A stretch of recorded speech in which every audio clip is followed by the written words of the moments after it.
Dynamite Crews, and welcome to the very first episode where each week we'll be bringing you updates on events, exclusives, and more, as well as visiting some of your favorite places, chatting with your favorite creators, showcasing some cool fan-made stuff, basically all the things. We'll be talking Walking Dead, Invincible, Outcast, Superfight, Birthright, Green Valley, Telltale, VR, like I said, all of the things. But before I go any further, I gotta tell you that each week we'll be having an awesome new guest host. This week we've got Hello, Tessa. Hello. Well, since this is your first time on the show, it's anybody's first time on the show. The first person ever. The first person ever. I think it's fair that we get to know you as intimately as possible. And what's the best way to get to know someone super fast, super well? Tinder? Speed dating. Speed dating. Here we go. Here's 30 seconds of questions. Ready? Okay, go. How old are you? 26. What's your favorite color? Blue. What's your favorite book? Harry Potter. The favorite Disney animated movie? Beauty and the Beast. If you could be any character in The Walking Dead, who would you be? Carl. Would you survive a zombie apocalypse? Yeah. Weapon of choice? My body. First book you ever read? Charlotte's Web. First book pet you ever had? Cat. If you could do anything else for work other than what you do right now, what would you do? Be the doctor. Are you possessed by a demon? Not right now. What scares you the most? Darkness. Smurf or Snork? Smurf. Star Wars or Star Trek? Star Wars. Who if Hermione ended up with, Ron or Harry? Ron. Best doctor ever, go. Tenet. Oh my gosh, that was so hard. Oh, you need better questions. What? If you have any better questions for Mike in the future, then please either leave a comment below or tweet what you'd like to know about future guests to @Skybound with the hashtag #SpeedDate. We recently went to the 15th annual Emerald City Comic-Con. We sent some of the team, including me, to the Evergreen State to check out the coolest things they could find on the floor. Check it out. We're here at Emerald City Comic-Con 2017. I'm here with my good friend Ian Stark. Hey, Brian. We sure are having fun this weekend, aren't we, Ian? We absolutely are, Brian. A ton of really cool things here at the con. Why don't you go show us some of that stuff?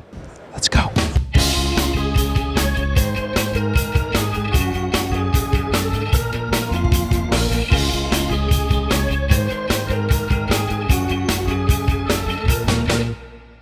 Sir, can you tell me what this is?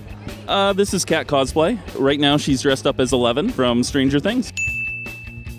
Hey, 11, can I have some waffles? How did you train to become Big Bowman, the Big Bowman?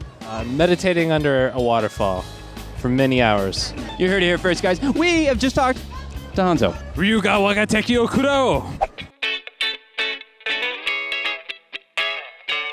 Johnny, show me how to play red flags. No. 11, did you ever give Ian some waffles? There was a Federation of Ricks that was seen recently. What do you guys have to say about that?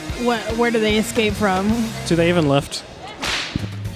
Negan, tell me, why is there blood on your bat? Well, because of Glenn, yeah. Who's Glenn? It's a guy that dies in the premiere, I guess. Only one person? Yeah. No. No one else? Yeah, just watch the show for yourself if you haven't seen it. It's another guy, but yeah.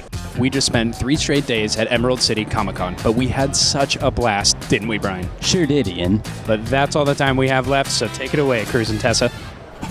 Well, on top of the fun times on the con floor, The Walking Dead and Outcast creator Robert Kirkman did a Q&A panel and moderated the Image Comics 25th Anniversary Founders Panel. To commemorate the occasion, a very rare gathering of original founders, Todd McFarlane, Rob Liefeld, Eric Larson, Jim Valentino, Mark Silvestri, and Waltz Portacio happened in Seattle live, and Robert was the ringleader. Can we see some of that? What do you think? Roll the tape. I have to tell everyone in the audience right now, I love the gentlemen on this couch. They were the most arrogant, reckless maniacs who decided that they were going to start their own company and they were going to build it all around themselves and they were going to do whatever they wanted. And for whatever reason, they were like, you know what? Let's not build a company for us. Let's build a company for all creators. We want to get together. It's not your turn yet, Todd. Quiet. Stop it.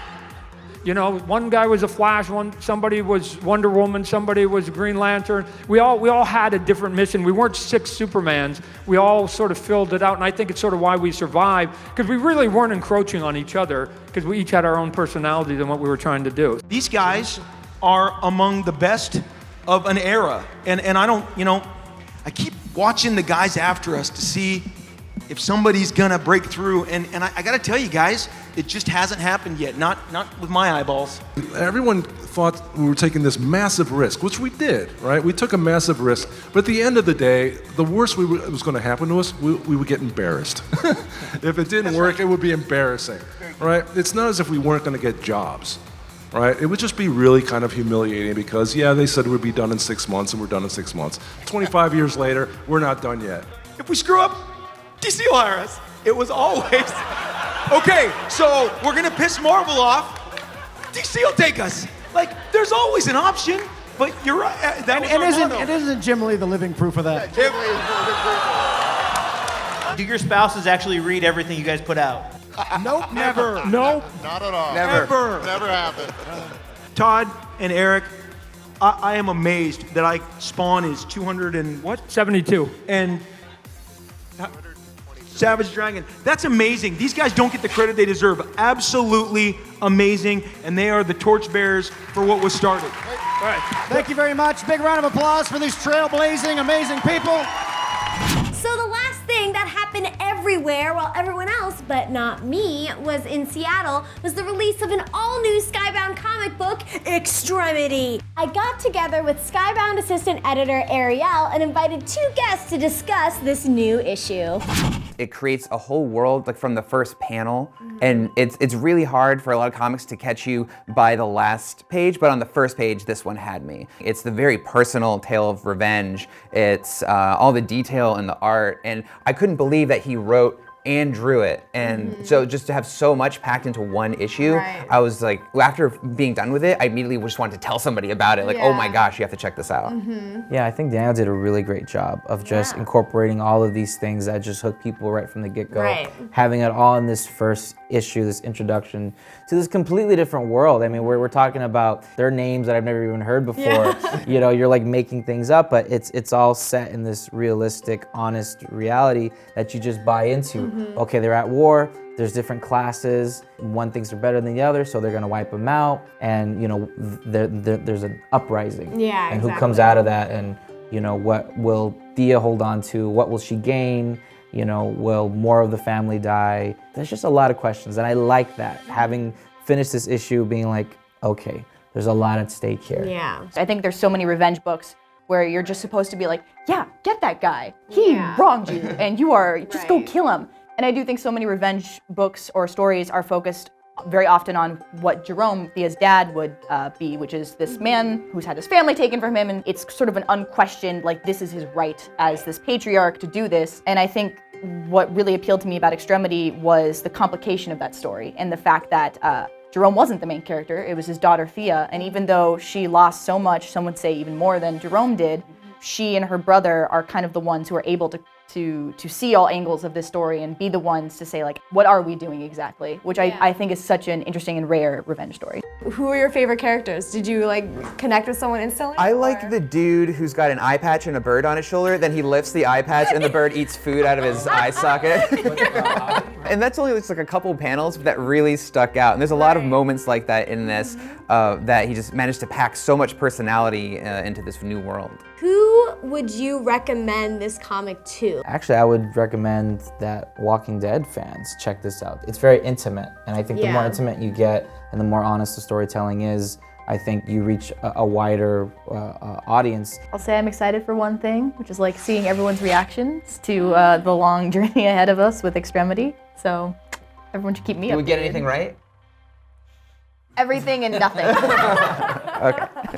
While I was in Seattle, I got the chance to sit down with Mr. DWJ himself and dig into his crazy brain. Oh, roll that. So I just read Extremity #1, and it's great. Thank you.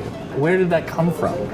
At the time when I thought of the idea, I was working on my webcomic, Space Mullet, that most people, I mean, it was kind of known on the internets, but it was not published. Not many people knew about it.